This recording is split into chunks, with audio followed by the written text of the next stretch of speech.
대한민국 예능 역사상 가장 화려했던 나 혼자 산다의 전성기를 기억하십니까? 매주 금요일 밤 우리를 울고 웃게 만들었던 무지개 회원들의 중심에는 언제나 박나래 씨와 이시연 씨가 있었습니다. 마치 친남매처럼 투닥거리면서도 서로를 챙기던 그들의 케미스트리는 시청자들에게 가족 이상의 따뜻함을 선사했었습니다. 하지만 2025년이 저물어가는 지금 두 사람의 운명은 마치 빛과 그림자처럼 잔혹하리만치 극명하게 엇갈리고 있습니다. 대배우라 불리던 이시연 씨는 결혼 4년 만에 찾아온 이세 소식으로 인생 최고의 황금기를 맞이했습니다. 예비 아빠가 된 그의 얼굴에는 설렘과 행복이 가득하고 대중들은 진심 어린 축복을 보내며 그의 앞날을 응원하고 있습니다. 반면 대상 예능인 박나래 씨가 마주한 현실은 시베리아 벌판보다 더욱 독한 한파가 몰아치고 있습니다. 연말 시상식의 주인공이어야 할 그녀가 이제는 뉴스 사회면과 법정 다툼의 주인공이 되어버린 이 비극적인 상황. 문제는 이 차가운 시련이 단순히 올해로 끝나지 않고 2026년 내년까지도 이어질 것이라는 암울한 전망 때문입니다. 도대체 무엇이 천하의 박나래를 이토록 깊은 나락으로 끌어내린 것일까요? 그녀를 둘러싼 4가지 치명적인 의혹과 몰락의 과정을 아주 상세하게 파헤쳐 보겠습니다. 대중이 박나래라는 사람에게 느꼈던 호감의 원천은 화려함이 아니라 인간미였습니다. 술 좋아하고 사람 좋아하고 정 많은 나래바 사장님의 모습에 우리는 열광했습니다. 하지만 최근 터져나온 전 매니저들과의 진흙탕 싸움은 그녀의 인간적인 이미지에 회복 불가능한 타격을 입혔습니다. 사건의 발단은 너무나도 사소하고 그래서 더 충격적이었습니다. 알려진 바에 따르면 박나래 씨는 연간 수십억 원 많게는 수백억 원의 매출을 올리는 걸어 다니는 중소기업입니다. 그런데 정작 그녀의 손과 발이 되어준 매니저들과의 정산 과정은 구멍가게보다 못했다는 증언들이 쏟아지고 있습니다. 매니저들이 업무를 위해 사용한 발렛 파킹 비용 시장에서 사온 붕어빵이나 호떡 같은 간식비 등 한 달에 고작 10여만 원 남짓한 돈. 일반인에게도 크지 않은 이 돈을 수백억 자산가인 박나래 씨가 제때 정산해주지 않고 미뤘다는 사실은 대중에게 엄청난 배신감을 안겨주었습니다. 돈이 없어서 안 준 것이 아니라 줄 마음이 없었던 것 아니냐라는 비판이 나오는 이유입니다. 월급이 하루 이틀 밀릴 때마다 매니저들이 누나 죄송한데 월급 언제 들어올까요? 라고 눈치를 보며 카톡을 보내야 했던 상황.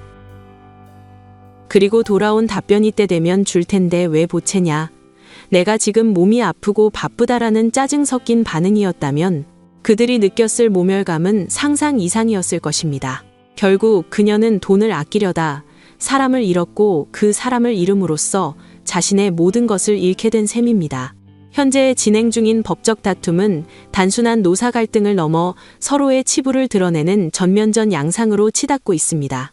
박나래 씨는 전 매니저들이 허위 사실을 유포하고 거액의 돈을 요구했다며 공갈 미수 및 업무상 횡령 혐의로 고소장을 던졌습니다.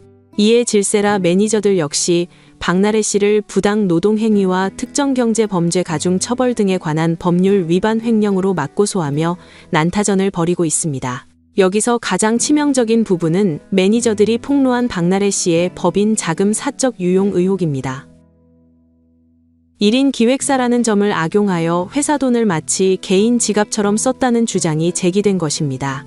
매니저들의 주장에 따르면 박나래 씨는 전 남자친구에게 수억 원을 건네고 경제활동이 없는 어머니에게도 매달 거액을 지급하는 과정에서 회사의 공금을 사용했다고 합니다. 심지어 개인적인 친목 모임인 나래바, 운영비나 방송 소품 준비 비용까지 회사 경비로 처리했다면 이는 명백한 횡령이자 탈세 행위가 됩니다. 과거 방송에서 매니저들에게 명품 가방을 선물하고 와인잔 세트를 안겨주며 우리 가족이라고 외쳤던 그 모습들이 모두 쇼윈도에 불과했던 것인지 대중은 이제 그녀의 호탕한 웃음 뒤에 숨겨진 차가운 계산기를 보게 되었습니다. 법적으로 무죄를 입증한다 해도 이미 도덕적으로 파산 선고를 받은 것이나 다름없는 상황입니다. 박나래 씨의 추락을 가속화한 또 다른 뇌관은 바로 의료법 위반 의혹입니다. 일명 주사 이모라 불리는 무면허 의료 행위자와 연루되었다는 의혹이 불거지면서 과거 그녀의 발언들까지 파묘되고 있습니다. 과거 자신의 유튜브 채널에서 얼굴에 멍이 든 이유를 묻자 강남 아빠에게 맞았다라며 성형 시술을 유머로 승화시킨 적이 있습니다. 당시에는 쿨하고 솔직한 입담으로 칭찬받았지만 지금은 그 발언조차 의심의 눈초리를 받고 있습니다. 그때 맞았다는 주사가 불법 시술이었나? 강남 아빠가 혹시 무면허 시술자를 뜻하는 은어였나라는 식의 괴담 수준의 추측까지 난무하고 있습니다. 단순히 예뻐지기 위한 욕망을 넘어 프로포폴과 같은 향정신성 의약품 오남용 의혹까지 꼬리표처럼 따라붙고 있는 실정입니다. 연예인에게 이미지는 생명과도 같습니다. 특히 박나래 씨처럼 친근함과 솔직함을 무기로 삼았던 예능인에게 불법 시술이라는 키워드는 치명적인 독이 됩니다. 그녀가 받았던 모든 시술, 그녀가 보여준 모든 외모의 변화가 불법의 결과물일지도 모른다는 인식은 대중으로 하여금 그녀를 더 이상 편안하게 바라볼 수 없게 만들었습니다. 이 모든 논란의 종착지는 결국 돈입니다. 그리고 그 돈을 관리하는 가장 무서운 기관, 국세청이 움직일 가능성이 매우 높아졌습니다. 이미 업계 관계자들은 박나래 씨에 대한 강도 높은 세무조사가 불가피할 것으로 보고 있습니다. 1인 기획사의 특성상 법인 자금과 개인 자금의 경계가 모호해지기 쉬운데 이번 매니저 폭로로 그 약점이 적나라하게 드러났기 때문입니다. 만약 박나래 씨가 법인 명의로 고가의 슈퍼카를 리스하고 개인 주택 구입 자금을 법인에서 대여 형식으로 빼돌렸거나 가족들에게 부당한 급여를 지급한 사실이 밝혀진다면 그녀는 횡령 및 배임 혐의로 형사처벌을 받는 것은 물론 상상조차 힘든 거액의 추징금을 물어내야 할 것입니다. 더 큰 문제는 방송 및 광고 위약금입니다. 박나래 씨는 수많은 프로그램의 메인 MC이자 다수의 브랜드 광고 모델로 활동해왔습니다. 사회적 물의를 일으킨 연예인에게 청구되는 위약금은 통상 계약금의 2배에서 3배에 달합니다. 현재 추산되는 위약금 규모만 해도 최소 100억 원에서 최대 200억 원에 이를 것이라는 충격적인 전망이 나오고 있습니다. 몇십만 원의 매니저 경비를 아끼려다 수백억 원의 재산을 날리게 생긴 이 기막힌 상황. 이것이야말로 소탐대실의 가장 비극적인 교과서적 사례가 아닐 수 없습니다. 상황이 이렇다 보니 과거 방송에서 다루어졌던 박나래 씨의 관상풀이가 뒤늦게 화제를 모으고 있습니다. 약 5년 전 박나래 씨가 최고의 전성기를 구가하던 시절 한 관상가는 그녀의 얼굴을 보며 극찬을 아끼지 않았습니다. 목표를 향해 돌진하는 승부사 기질을 가졌으며 재물운과 명예운이 차고 넘친다. 특히 올해는 연애운이 200% 상승하여 남자가 끊이지 않을 것이다. 실제로 그녀는 그 후로 승승장구하며 방송계를 평정했습니다. 하지만 최근 2025년 운세를 점친 또 다른 관상가의 말은 섬뜩하리만치 달랐습니다. 이제 얼굴 그만 고치고 제발 정신 좀 차려라. 관상이 변하면 운명도 변한다. 지금 멈추지 않으면 큰 화를 입을 것이다. 마치 지금의 사태를 예견이라도 한 듯한 이 경고는 그녀가 성형으로 외모를 바꿀 때마다 내면의 기운 또한 좋지 않은 쪽으로 흘러갔음을 시사합니다. 성형 전 비록 투박했지만 열정 넘치던 그 눈빛이 사라지고 욕망과 허영심이 그 자리를 채운 것은 아닌지. 많은 네티즌들이 관상은 역시 사이언스다. 성형 전 얼굴이 훨씬 더 복이 있어 보였다라며 안타까움을 표하고 있습니다.